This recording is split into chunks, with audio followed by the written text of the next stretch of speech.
Assalamualaikum warahmatullahi wabarakatuh. Waalaikumsalam warahmatullahi wabarakatuh. Bagaimana Ibu? Kabarnya sehat? Alhamdulillah sehat walafiat. Maaf Bu, saya mengganggu waktunya Ibu. Saya datang ke sini karena saya ada tugas CBP Angkatan 7, yaitu modul 3.1 mengenai pengambilan keputusan berbasis nilai-nilai kebajikan sebagai pemimpin. Nantinya ada beberapa hal yang akan saya tanyakan kepada Ibu. Oke. Langsung saja Ibu. Oke. Pertanyaan pertama, selama ini bagaimana Ibu dapat mengidentifikasi kasus-kasus yang merupakan dilema etika atau bujukan moral? Saya melihat bahwa kasus dilema etika atau benar melawan benar merupakan situasi yang sulit. Harus dengan pertimbangan matang dalam menentukan putusan untuk hal tersebut. Sebab keduanya adalah benar secara moral, akan tetapi bertentangan. Sedangkan bujukan moral, benar melawan salah, merupakan suatu keadaan di mana harus mengambil keputusan antara benar dan salah. Baik Bu, lanjut nih.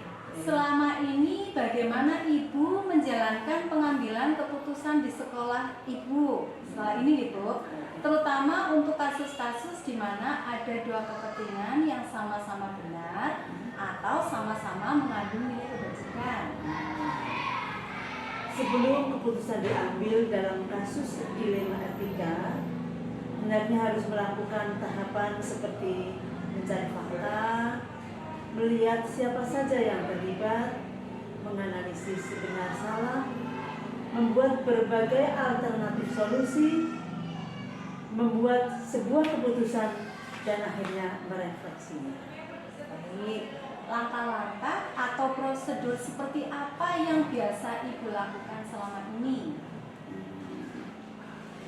Langkah-langkah yang dilakukan pertama mengumpulkan berbagai fakta yang terjadi. Selanjutnya menentukan siapa saja yang terlibat di dalamnya. Kemudian menganalisis benar dan salahnya. Selanjutnya membuat alternatif solusi. Dilanjutkan membuat keputusan dan yang terakhir merefleksi. Hal-hal apa saja yang selama ini Ibu anggap efektif dalam pengambilan keputusan pada kasus-kasus dilema etika?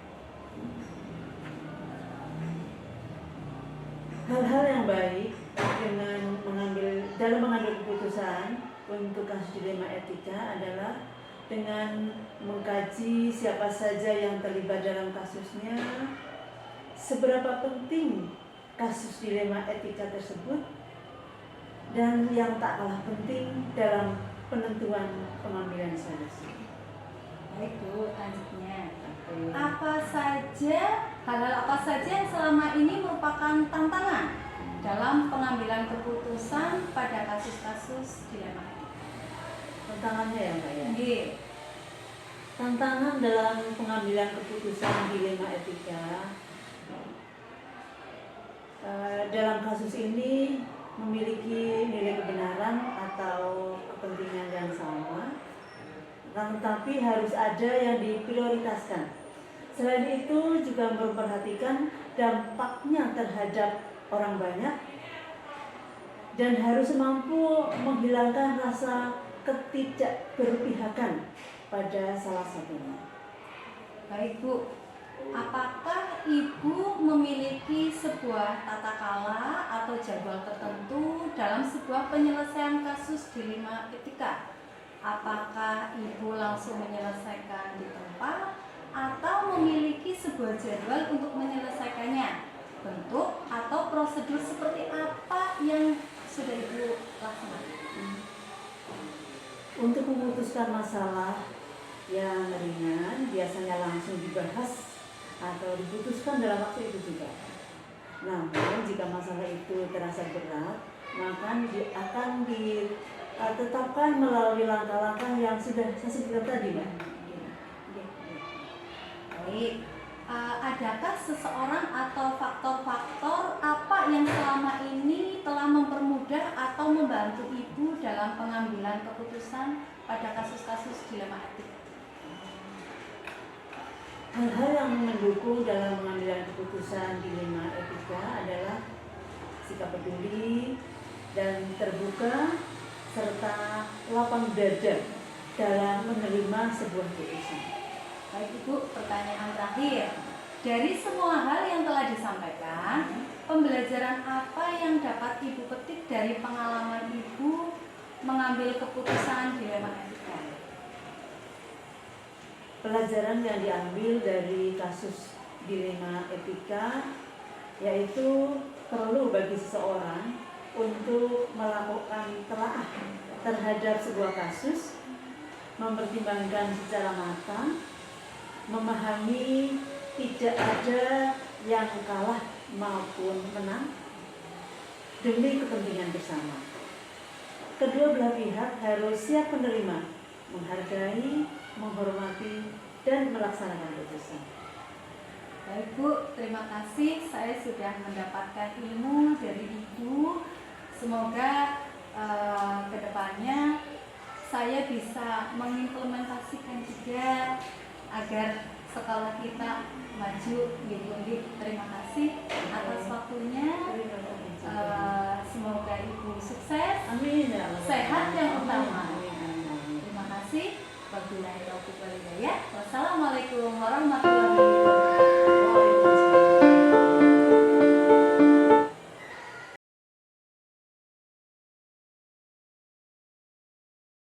Assalamualaikum warahmatullahi wabarakatuh Bu Kali. Waalaikumsalam warahmatullahi wabarakatuh. Jadi, Bagaimana kabarnya, sehat Bu? alhamdulillah sehat. Bagaimana Mbak Dewi? Alhamdulillah sehat juga. Tujuan saya di sini ya datang ke sini. Pertama saya ingin silaturahmi dengan Robi. Kemudian yang kedua ini kaitannya dengan tugas CGP saya, CGP Angkatan 7 mengenai pengambilan keputusan berbasis nilai-nilai kebajikan sebagai pemimpin. Nanti saya akan menanyakan beberapa hal dulu. Langsung saja nih Bu. Iya, siap. Monggo dimulai saja. Ya, pertanyaan pertama, selama ini bagaimana Ibu dapat mengidentifikasi kasus-kasus yang merupakan dilema etika atau kebijakan moral Bu? Selama ini, kalau menurut saya melihat dari sudut pandang moral dan hukum, apabila kasus tersebut melanggar hukum, maka sudah dipastikan ada istilah benar dan salah. Namun apabila masih dikaitkan antara benar lawan benar, maka bisa dikatakan masalah tersebut berkaitan dengan dilema etika. Seperti itu Bu. Baik Bu. Nah, selama ini bagaimana Ibu Galih menjalankan pengambilan keputusan di sekolah ini Bu? Terutama untuk kasus-kasus di mana ada dua kepentingan yang sama-sama benar atau sama-sama mengandung nilai kebajikan Bu? Selama ini sebelum mengambil sebuah keputusan, saya akan melaksanakan identifikasi terhadap kasus tersebut dari berbagai sudut pandang agar saya nantinya bisa memahami dari berbagai posisi dan juga bisa mempertimbangkan secara tepat untuk menilai kebenaran akan sebuah keputusan yang nantinya akan saya ambil, apakah itu akan bermanfaat untuk orang lain. Dengan kata lain, biar tidak ada orang yang akan dirugikan dengan keputusan yang sudah saya ambil. Baik Bu Galih, langkah-langkah atau prosedur seperti apa yang biasa Bu Galih lakukan selama ini Bu? Langkah-langkah yang akan saya lakukan, yang pertama saya akan mencari pokok penyebab masalah atau akar permasalahan dari kasus yang saya tangani. Setelah itu saya akan mengidentifikasi lagi siapa saja sih orang-orang yang terlibat di dalamnya. Setelah itu saya akan melakukan wawancara dengan orang-orang tersebut. Kita lakukan wawancara, terus ketika sudah mendapatkan jawaban, saya lakukan diskusi bersama guru, rekan, warga sekolah untuk membuat keputusan yang nantinya akan bermanfaat untuk semua pihak. Baik Bu, hal-hal apa saja yang selama ini Ibu anggap efektif dalam pengambilan keputusan pada kasus-kasus dilema etika? saya melakukan analisis kasus, kemudian menentukan solusinya, menyesuaikan dengan peraturan dan norma yang berlaku. Selain itu juga berpatokan pada kepentingan banyak orang tentang kebermanfaatan untuk jangka panjang ke depan. Ibu, pertanyaan berikutnya ya. Ya, siap. Hal-hal apa saja yang selama ini merupakan tantangan dalam pengambilan keputusan pada kasus-kasus dilema etika yang Ibu alami? Tantangan dalam pengambilan suatu keputusan dalam hal etika yang saya alami di sekolah saya, tentunya untuk memperoleh keputusan yang terbaik bagi semuanya, kita tidak boleh sampai merugikan. Jadi harus benar-benar kita pikirkan secara matang baik buruknya serta manfaatnya untuk kedua. Seperti itu.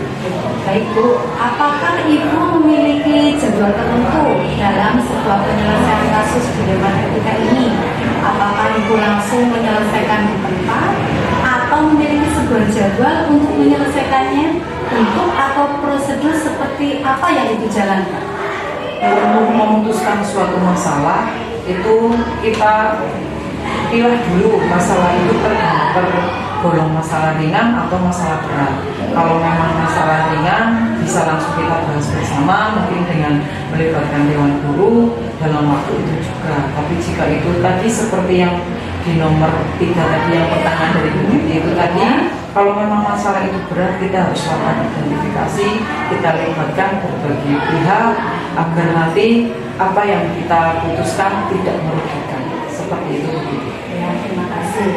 Pertanyaan selanjutnya Bu, adakah seseorang atau faktor-faktor apa yang selama ini mempermudah atau membantu Ibu dalam pengambilan keputusan dalam kasus-kasus dilema etika itu?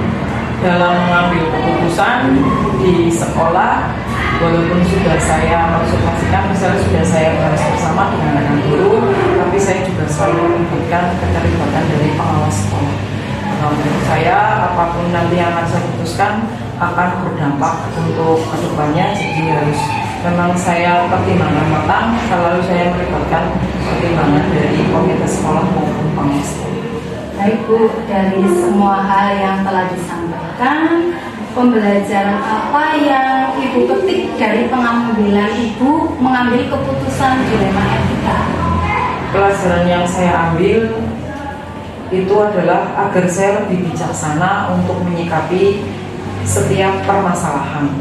Dalam hal mengambil keputusan, saya tidak boleh langsung mengambil, tapi harus saya pertimbangkan dulu, juga saya pilih keputusan apa yang akan nantinya tepat dan tidak merugikan. Seperti itu jawaban dari saya. Sudah cukup Bu Titi? Sudah, terima kasih Bu Gali atas wawancaranya. Semoga kedepannya SD Panisian 1 semakin jaya di bawah bimbingan Bu Gali. Amin, terima kasih banyak. Dan saya juga berdoa semoga dalam mengikuti CPP ini Mbak Titi diberi kesehatan, lancar sampai nanti selesai. Sukses selalu untuk Titi. Amin, amin, amin ya Rabbal Alamin. Terima kasih Ibu atas kerjasamanya. Assalamualaikum warahmatullahi wabarakatuh. Waalaikumsalam warahmatullahi wabarakatuh.